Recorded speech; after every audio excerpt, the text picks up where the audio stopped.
I wish to express my condolences to the Turkish community, both in the Bay Area here in California and throughout the United States, over the passing of Mr. Fethullah Gulen, who died on October 20th. He was a spiritual leader, not just of the Turkish community here in the United States, but in many other parts of the world, including in Turkey, for over 50 years. I had the opportunity to meet Mr. Gulen at his home in Pennsylvania several years ago, and I was impressed by both his graciousness and his humility. When we met, he was sitting in his chair, and he got up and he said, "I want you to sit in my chair." So I sat in his chair, and he sat across from me for a lengthy dialogue over about an hour and a half about my role in interfaith and his interest in what we were doing about interfaith dialogue, both in the Bay Area here in California, but also our international work with Global Ministries University. Global Ministries University has been in existence for over 24 years now. After 9/11, we dedicated ourselves to working on a global basis on interfaith theology and training people to have better understanding of the relationship, particularly between Christianity and Islam. So these two great religions have been represent about half of all humanity.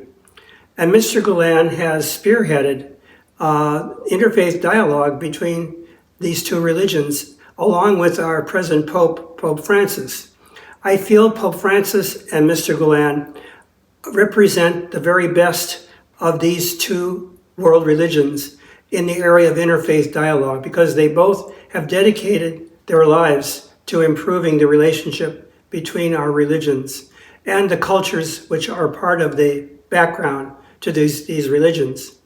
I was able, with my wife, to visit Turkey on several occasions, beginning first in the early 2000s, when my wife received an award from the Turkish government for her work on healthcare conference on the elderly.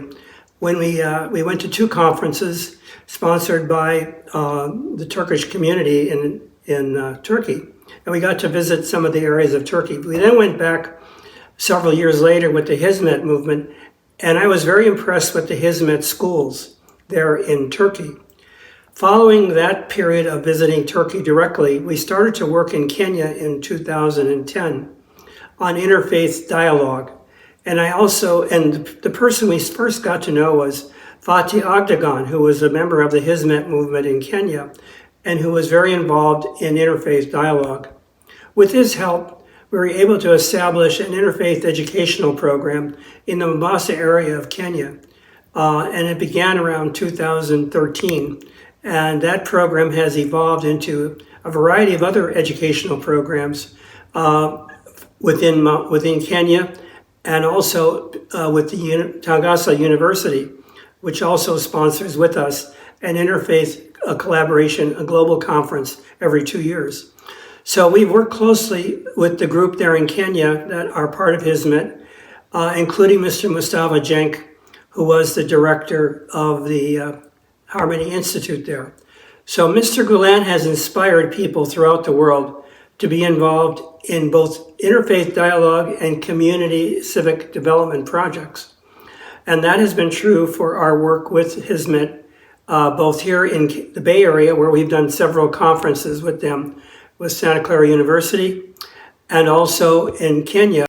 I just know that Mr. Gulen's inspirations, his writings, his great willingness to sacrifice his own life for the good of all will continue to bear fruit in years to come, both within the Hizmet community and also those he's touched that are part of the other world religions that are working together for world peace, harmony, and understanding.